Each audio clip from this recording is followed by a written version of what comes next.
Guys, may gabi ari na po tayo suway sa Oishi Bachoy. Naroon na guys sa unahan sa Marco Polo. Tumo din ilang mga menu guys. Cooking is not my profession, it's my passion. Matod pa ni Chef Benji. Tara, atong suwayan kung lami ba.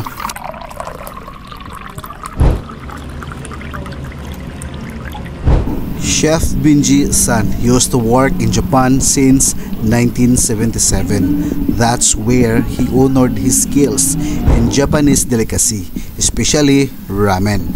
Ug wala gid siya masayop kay grabe gid kalami ang iyahang mga pagkaon, ang iyahang invento nga ramen niya batchoy combination with Japanese twist. Guys, kung makatilaw ka, di gyud ka magmahay, magbalik-balik ka pag-ari sa ilahang restaurant.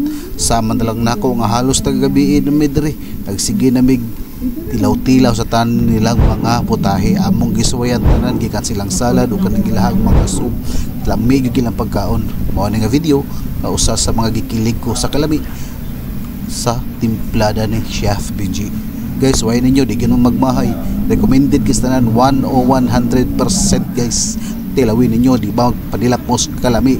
Okay, thank you for watching. Bye tutot.